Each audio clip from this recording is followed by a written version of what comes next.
Kalau direbus 24 jam. Direbus. Direbus ya. Seberapa jadi besar hangat, Pak itu Pak? hangat-hangat kuku. Jangan panci toh Van. Pancinya Kolam ini. Kolam renang ini Pak. Kelaran.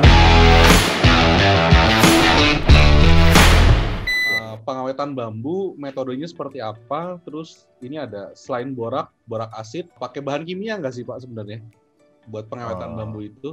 Atau cukup dengan kearifan lokal dengan astrologinya tadi gitu? Atau ini rahasia supplier Pak? Ya, sebenarnya kalau tradisional, pengawetan tradisional itu ada kan, karena kita pakai bambu dari dulu kan, dari kearifan lokal itu. Di samping pemilihannya, kalau ini jadi ada yang saya menjelaskan dari yang tradisional dulu ya, nanti baru yang ke modern. Dari tradisional itu kita belajar dari nenek moyang kita, bahwa di samping pemilihannya yang benar gitu, sudah tua dan bla bla bla gitu, pengawetannya biasanya mereka bisa juga direndam di air, di air sungai gitu, atau di lumpur. Tapi waktunya lama memang, minimal 6 bulan. Kayak di Jogja gitu, mereka mengawetin bambu tuh direndam di lumpur gitu, 6 bulan sampai 1 tahun.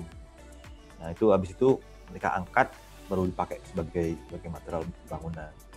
Di beberapa daerah di Jawa Barat tuh mereka pakai tradisionalnya dia pakai daun-daun nimba itu. Nimba itu daun yang sebenarnya racun, tapi digunakan untuk obat biasanya. Obat alami untuk kita, untuk sakit perut segala macam itu pakai daun nimba. Nah itu bisa digunakan juga untuk pengawetan, direndam gitu pakai daun itu. Jadi pengawetan dari tumbuh-tumbuhan. Gitu. Bisa juga di daerah-daerah tertentu juga direndam di air laut gitu. Di air laut, di pantai gitu bisa direndam berapa minggu gitu bisa dipakai gitu. Nah itu yang tradisional. Kenapa tradisional itu kurang diminati? Karena tidak efisien gitu. Karena kita mengawetkan jadi lama gitu. Sedangkan kita perlu bambu segera gitu. Nah, untuk itu kita pakai yang modern. Nah, yang modern itu yang cenderung lebih ekologis itu adalah borak acid itu. Nah, borak acid itu sebenarnya itu prinsipnya dari garam-garaman, jenis garam. Nah, garam itu jadi borak acid itu kalau skala kecil itu sebagai pupuk sebenarnya ya. Pupuk dari palm oil, kelapa sawit untuk skala yang kecil. Ya. Nah, jadi itu lebih efisien. Dan ada juga yang kalau di Bali itu ada namanya asali Bali. Itu mereka pakai daun-daunan juga. Tapi sudah pakai treatment yang udah modern juga, dalam artian daun-daun itu diekstrak gitu loh. Jadi bukan daun segar gitu dicelup gitu. Bukan gitu, tapi sudah diekstrak gitu, dan itu jadiin pengawet bambu. Gitu. Nah sekarang tinggal kita mau pilih yang mana gitu. Lama nggak itu Pak? Kalau yang obat-obatan itu lama nggak? Kalau direbus 24 jam. Direbus. Direbus ya. Seberapa jadi besar hangat, Pak itu Pak? hangat kuku. Jangan panci toh Van. Pancinya Kolam ini. Kolam renang ini Pak. Kelaran.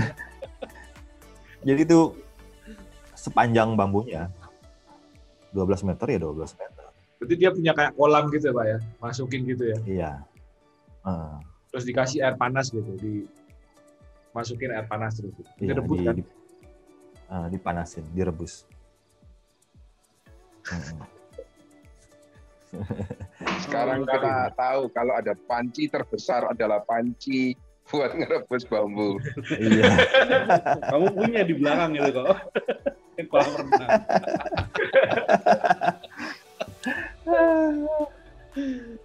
Menarik sekali loh.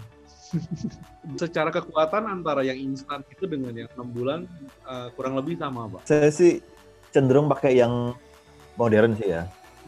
Karena kalau misalnya yang tradisional gitu kayak di Jawa gitu kan direndam di lumpur.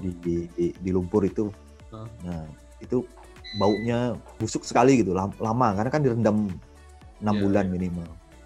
Nah, itu baunya lama, dan kalau dibanding sama yang pengawetan tradisional yang modern itu kan 1 hari atau 2 minggu merendamnya. Nah, dan lebih efisien dan lebih kuat sih kalau misalnya. Itu mungkin lumpurnya tergantung lumpurnya dari mana itu Pak. Ya. Karena kan kalau lumpur kan beda tempat beda ini juga kan. Beda baunya Mas. Beda bau. Bukan bau. Ya.